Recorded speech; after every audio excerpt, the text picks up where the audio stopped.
Mahigit 30 Indonesian ang ikinulong umano sa Pasay City ng ilang Chinese national. Sa Parañaque naman, nasagip ang isang Chinese na kinidnap at tinorture umano ng mga kapwa niya Chinese. Walang pahayag ang mga naarestong suspect na posibleng konektado raw sa Pogo. Live mula sa Pasay City, may unang balita. Si Jomer Apresto, exclusive. Jomer. Ivan, good morning. Nandito ko sa labas ng isang gusali sa Pasay City na nagsisilbing detention facility ng mga tauhan ng Presidential Anti-Organized Crime Commission o PAOK. Dito dinala ang ilang Chinese national na nahuli sa magkahiwalay na operasyon ng PAOK kagabi. 你说怎么整吧？我在努力啊，我真的在努力啊。 怎么整？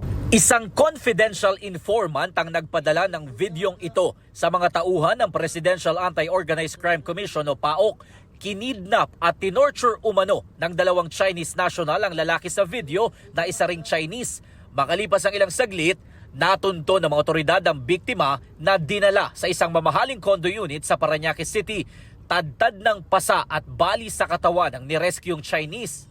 Nakuha namin yung information na nandito siya sa 1902. Then, nung kinatok na namin, positibo, nandito yung biktima at sinabi niya na nagtatago yung dalawang suspect doon sa mga kwarto.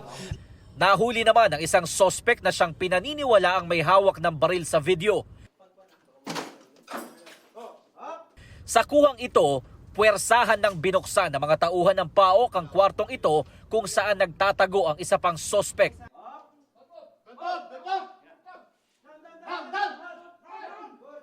Nahuli rin siya ng mga otoridad. Dito sa kwartong ito sinasabing tinorture ng mga suspect ang Chinese national na biktima. Kabilang sa mga na-recover ng PAOK dito ang ilang kagamitan tulad nitong mga panaksak at pamalo na ito. Sabi ng PAOK, hindi pa malinaw sa ngayon ang dahilan kung bakit kinidnap at tinorture ang biktima. Pero may posibilidad daw na sangkot sa iligal na pogo ang mga suspect at miyembro din ng isang malaking grupo. Talamak na kasi yung kidnapan dito sa area ng Southern Metro Manila ng mga Chinese nationals. O naman ang kadahilanan, minsan pinapatubos, minsan may mga pagkakautang. Isa sa ilalim sa immigration biometrics sa mga suspect at ite-turn over sila sa pulisya para sa investigasyon. Wala silang pahayag. Sa madilim na bahaging ito ng isang gusali sa Pasay City, naabutan ng mga tauhan ng Presidential Anti-Organized Crime Commission o PAOK ang ilang Indonesian national. Sinubukan daw nilang tumakas sa pag-aakalang huhulihin sila ng mga otoridad. Sabi naman ng PAOK, rescue operation ito para sa mga Indonesian national na empleyado ng Pogo at umano'y illegal na identity ng kanilang amo na Chinese national.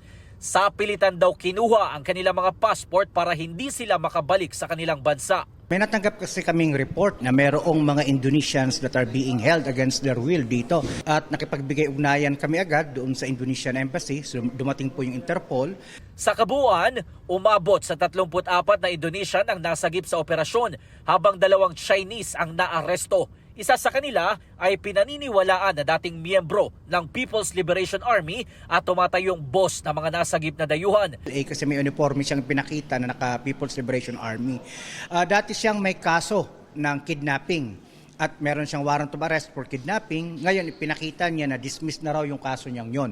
Pero aalamin pa natin kung habang ang isa pang nahuli, finance officer daw doon. Base sa impormasyon na nakuha ng PAOK, halos kasasara lang ng Pogo kung saan nag-ooperate ang mga Indonesian national. Pero hindi raw naniniwala dito ang PAOK dahil ilan sa nakausap nila ay halos katatanggap lang ng sahod kahapon. Posible rin umano na dinadala sa ibang Pogo hub ang mga biktima. Sabi naman ng PAOK, ilang dayuhan doon ang inaalok ng mga Chinese national para magpunta ng Cambodia. Pero kailangan daw nila magbayad para maibalik ang kanilang passport. Ang problema, sabi ng PAOK, sa oras na makarating na doon ang mga biktima, gagawin silang scammer doon. Sa ngayon ay magre-request sila ng voluntary repatriation sa Indonesian Embassy para mabigyan ng one-way travel pass ang mga biktima.